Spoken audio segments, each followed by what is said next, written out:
بسم اللہ الرحمن الرحیم۔ السلام علیکم۔ سعودی عرب میں دو دوست رہتے تھے، ایک ریاض میں ایک جدہ میں۔ دونوں نیک صالح آدمی تھے۔ دونوں کے درمیان آپس میں گہری دوستی اور محبت تھی۔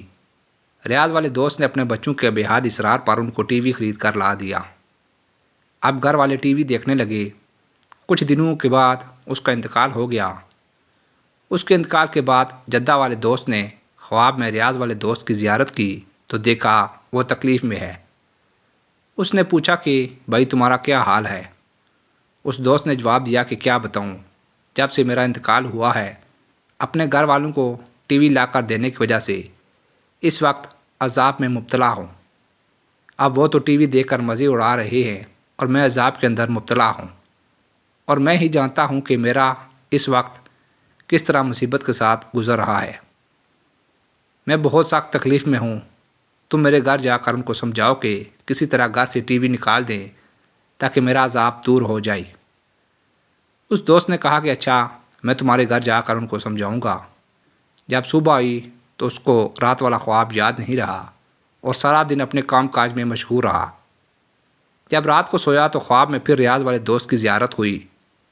اس نے شکایت کی کہ میں نے تم سے کہا تھا کہ میرے گھر جلدی جاؤ، میں بہت تکلیف میں ہوں، تم ابھی تک میرے گھر نہیں گئے۔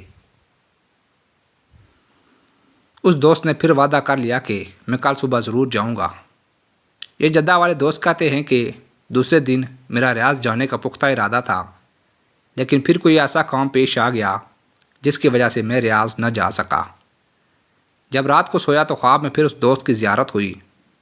پھر اس نے شکایت کی کہ تم مجھ سے کہتے ہو کہ میں جاؤں گا، لیکن تم جاتے ہی نہیں ہو، اور میں یہاں بہت سخت تکلیف اور عذاب میں ہوں۔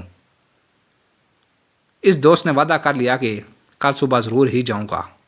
چنانچہ جدہ والا دوست صبح ہوتے ہی جہاز کے ذریعے ریاض اپنے دوست کے گھر پر گیا اور سب گھر والوں کو جمع کیا، اور پھر ان کو اپنا خواب بتایا کہ تمہارے والد صاحب اس طرح سخت عذاب میں مبتلا ہیں، اور انہوں نے عذاب کی وجہ یہ بتائی کہ چونکہ میں نے ٹی وی لا کر دیا ہے اس لیے مرنے کے بعد سے عذاب ہو رہا ہے۔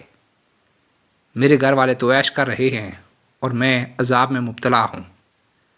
جب انہوں نے اپنے باپ کے عذاب میں مبتلا ہونے کے بارے میں سنا تو وہ لوگ زار و قطار رونے لگے کہ ہائے، ہماری وجہ سے ہمارے والد صاحب کو عذاب ہو رہا ہے۔ اس کے بعد بڑا بیٹا اپنی جگہ سے اٹھا اور اس نے ٹی وی کو اٹھا کر زمین پر پٹک دیا، جس سے ٹی وی کے ٹکڑے ٹکڑے ہو گئے۔ وہ ٹکڑے اٹھا کر اس نے کوڑے کے ڈبے میں ڈال دیے، اور اس نے کہا آج کے بعد ہمارے گھر میں یہ لعنت نہیں ہوگی جس کی وجہ سے ہمارے باپ کو عذاب ہوتا ہے۔ جدہ والے دوست کہتے ہیں کہ میں بہت خوش ہوا کہ اولاد ماشاء اللہ سعادت مند ہے۔ انہوں نے بہت زیادہ اپنے باپ کی تکلیف کا خیال کیا اور اپنا بھی خیال کیا۔ اپنے باپ کو بھی قبر کے عذاب سے بچا لیا اور اپنے آپ کو بھی جہنم کے عذاب سے بچا لیا۔ پھر میں واپس جدہ اپنے گھر میں آ گیا۔ رات کو سویا تو پھر خواب میں ریاض والے دوست کی زیارت ہوئی۔